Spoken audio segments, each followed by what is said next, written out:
सूर्य limited follow कर रही है फाइनेंशियल ईयर अप्रैल से मार्च। वो प्रोवाइड कर रही है फॉलोइंग इन्फॉर्मेशन। शूट कर दिया गया है कंपनी के एडवर्टाइजमेंट के अगेंस्ट में, जो फाइल्ड किया गया था बाय द पार्टी ऑन 5 अप्रैल 2021 को, जो क्लेम किया जा रहा है डैमेज 5 लाख रुपए का। हमको क्या बताना है? AS4 के हिसाब से रीज़न के साथ क्या ये इवेंट जो है वो ट्रीटेड किया जाएगा एज अ कंटिजेंसी, ये एग्जिस्टिंग इवेंट है या ये नॉन एग्जिस्टिंग इवेंट है, ये इवेंट अकर कर रहा है आफ्टर बैलेंस शीट डेट, ये सब हमको बताना है।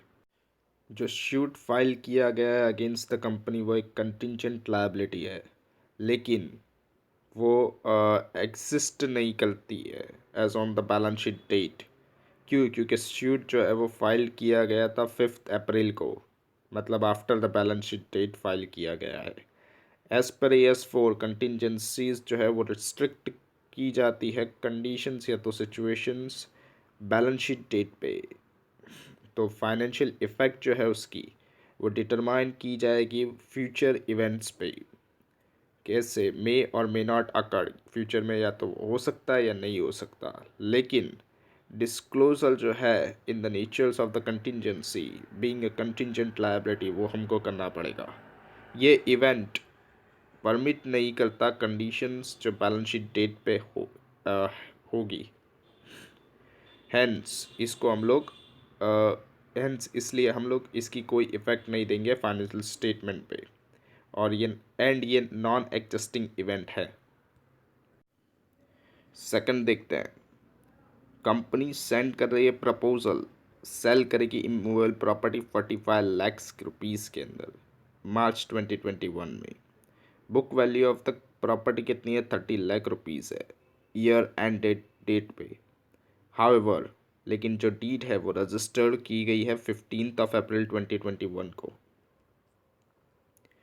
इस केस के अंदर कोई एडजस्टमेंट नहीं हो रहा है असेट लायबिलिटीज़ के रिक्वायरमेंट में। कोई इवेंट नहीं है जो अफेक्ट करेगा, इवेंट अफेक्ट नहीं कर रहा है determinations and conditions of the amount जो स्टेट की गई है फाइनेंशियल स्टेटमेंट में 31 मार्च 2021 पे।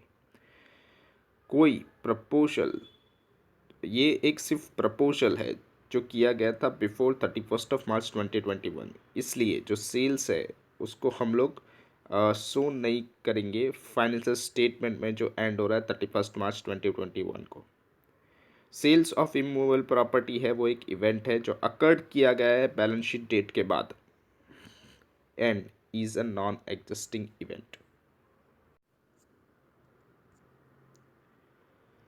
थर्ड देखते हैं। Terms and conditions for the acquisitions of the business हो रहा है अनदर कंपनी का, जो डिसाइडेड किया गया 31 मार्च 2021 को, लेकिन जो फाइनेंशियल रिसोर्सेज है वो अरेंज किए गए हैं अप्रैल 2021 में। जो अमाउंट इन्वेस्ट की गई है वो 50 लाख रुपए है। गिवन केस के अंदर जो terms conditions acquisitions of the business की है वो फाइनलाइज की गई थी बिफोर बैलेंस शीट डेट, और उसको कैरिड आउट किया गया है before the closure of the books of account. लेकिन जो ट्रांजैक्शन पेमेंट का किया जा रहा है फाइनेंशियल रिसोर्सेज का वो इफेक्ट कर रहा है अप्रैल 2021 में, इसलिए ये एक एडजस्टिंग इवेंट है एंड नेसेसरी है कि एडजस्टमेंट असेट लायबिलिटी में हम लोग करें एक्विजिशंस ऑफ द बिजनेस के, जो नेसेसरी है इन द फाइनेंशियल स्टेटमेंट जो एंड हो रहा है 31 मार्च 2021।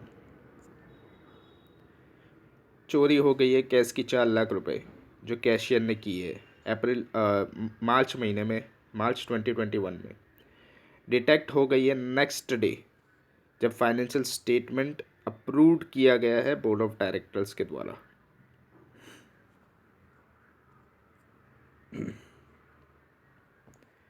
ओनली दोस इवेंट, यानी सिर्फ वही इवेंट जो अकर्ड करते हैं balance between the balance sheet date and the date on which the financial statement approved, उसी इवेंट को हम लोग इंडिकेट करेंगे और उसी में हम लोग एडजस्टमेंट करेंगे एसेट लायबिलिटी में जो बैलेंस शीट डेट पे है। और या तो हम लोग उसका डिस्क्लोजर कर सकते हैं अगर नॉन एग्जिस्टिंग इवेंट है तो। इस केस के अंदर जो थेफ्ट हो गया है, मतलब चोरी हो गई है कैश की, वो डिटेक्ट हो रही है कब? अप्रूवल होने के बाद, फाइनेंशियल स्टेटमेंट अप्रूव हो गए उसके बाद। तो ये नॉन एडजस्टिंग इवेंट है और इसकी एडजस्टमेंट की रिक्वायरमेंट नहीं है, hence it is a non adjusting event. Question number 1 देखते हैं। प्रोविजंस AS4 के हिसाब से बताइए, स्टेट करना है रीजंस के साथ। फॉलोइंग ट्रांजैक्शन क्या हुआ, एग्जिस्टिंग इवेंट है, नॉन एग्जिस्टिंग इवेंट है, जो ईयर एंड हो रहा है 31 मार्च 2021। बुक्स है न्यू लिमिटेड की। Accounts of the company approve किए जा रहे हैं बोर्ड ऑफ डायरेक्टर्स के द्वारा 10/7/2021 को। Equity dividend for the year 2021 declare किया गया है, जिसका रेट 7% है 15/5/2021 को। अगर डिविडेंड डिक्लेयर्ड किया जाता है after the balance sheet date, लेकिन before the finalisation of the statement, before the financial statement approve, यानी फाइनेंशियल स्टेटमेंट के अप्रूव होने से पहले और बैलेंस शीट डेट के बाद, तो जो डिविडेंड है वो रिकॉग्नाइज नहीं किया जाएगा as a liability balance sheet date पे, बिकॉज कोई ऑब्लिगेशन एग्जिस्ट नहीं करती उस टाइम पे जब तक स्टैच्यू यानी लॉ रिक्वायर नहीं करता। अदरवाइज सच डिविडेंड, इस डिविडेंड को हमको डिस्क्लोज्ड करके रखना पड़ेगा बुक्स में। कोई लायबिलिटी नहीं है डिविडेंड के लिए कि हमको उसको रिकॉग्नाइज करना पड़े फाइनेंशियल स्टेटमेंट के अंदर for the financial year 31 March 2021 and उसका डिक्लेरेशंस देना पड़े डिविडेंड का। इसलिए ये नॉन एग्जिस्टिंग इवेंट है, यानी कोई हमारी लायबिलिटी नहीं है अभी। सेकंड देखते हैं। ऑन 5/3/2021 53,000 रुपीज़ का कैश जो कलेक्टेड करना था कस्टमर से, जो कलेक्ट किया गया है कस्टमर से, लेकिन वो डिपॉजिट नहीं किया गया कैशियर के द्वारा और फ्रॉड हो गया, और फ्रॉड डिटेक्ट किया गया 22/6/2021 को। AS4 के हिसाब से contingent an event occurring after the balance sheet date, जो इवेंट जो अकर करता है बैलेंस शीट डेट के बाद, जिसके अंदर एडजस्टमेंट की रिक्वायरमेंट होती है, वो रिपोर्ट करेंगे value of the asset, liability, expenses या तो इनकम। अगर ऐसे इवेंट रिलेट करते हैं कंडीशंस जो एग्जिस्ट करती है बैलेंस शीट डेट पे, तो इस केस में हमारे गिवन केस के अंदर जो फ्रॉड है वो अकाउंटिंग पीरियड के लिए डिटेक्ट किया गया है after the balance sheet date but before the approval of the financial statement, यानी बैलेंस शीट डेट के बाद और अप्रूवल से पहले पता चल गया। It is necessary to recognise the loss, इसके लिए हमको इसको रिकॉग्नाइज करना पड़ेगा लॉस। अमाउंट 53,000 जो है वो एडजस्टेड करना पड़ेगा हमको अकाउंट्स ऑफ द कंपनी में जो एंड हो रहा है 31 मार्च 2021, इसके लिए ये एग्जिस्टिंग इवेंट है। थर्ड देखते हैं। एक बिल्डिंग है जो डैमेज हो गई है, क्यों? Due to the occurrence of the fire, आग लग गई थी उस वजह से। कब लगी थी आग? 23 मार्च 2021 को। लॉस जो है वो एस्टिमेट किया गया है 81 लाख रुपीज़ का। AS4 स्टेट करता है adjustment to the assets and the liabilities जो अप्रोप्रिएट नहीं है फॉर द इवेंट जो अकर्ड करता है after the balance sheet date. अगर ये जो इवेंट्स हैं वो रिलेट नहीं करते कंडीशन जो एग्जिस्ट करता है बैलेंस शीट डेट पे, अगर कोई ऐसी कंडीशन एग्जिस्ट नहीं करती बैलेंस शीट डेट पे इवेंट की, तो डैमेज जो है एक बिल्डिंग का फायर की वजह से वो एग्जिस्ट ही नहीं करता बैलेंस शीट डेट पर 31/3/2021 को। देयरफॉर जो लॉस अकर किया गया है फायर की वजह से वो रिकॉग्नाइज नहीं किया जाएगा 2021 के फाइनेंशियल ईयर में, इसके लिए वो नॉन एग्जिस्टिंग इवेंट है।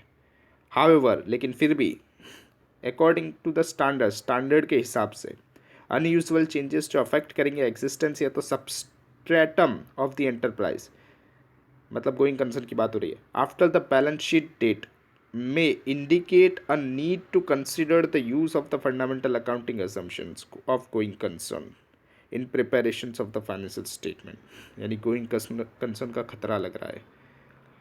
एज पर द इंफॉर्मेशन जो हमको क्वेश्चन में दी जा रही है, फायर जो है उसने मेजर डिस्ट्रक्शन कॉस्ट किया गया है, यानी मेजर डिस्ट्रक्शन किया है। इस वजह से जो फंडामेंटल अकाउंटिंग अजम्पशन है गोइंग कंसर्न का, वो उसको हमको इवेल्युएट करना पड़ेगा। कंसिडरिंग दैट अगर कोई कंसम अभी भी वैलिड है तो हम क्या करेंगे, सिर्फ fact of the fire together with the estimated amount जो 81 लाख रुपीज़ का है, वो हम लोग सिर्फ डिस्क्लोज कर देंगे रिपोर्ट्स के अंदर अप्रूविंग अथॉरिटी की, जो बनेगी फाइनेंशियल ईयर 2021 के लिए, जो एनेबल करेगा यूजर्स को, फाइनेंशियल स्टेटमेंट के यूजर्स को, कि वो प्रॉपर इवैल्यूएशन और डिसीजन ले पाए।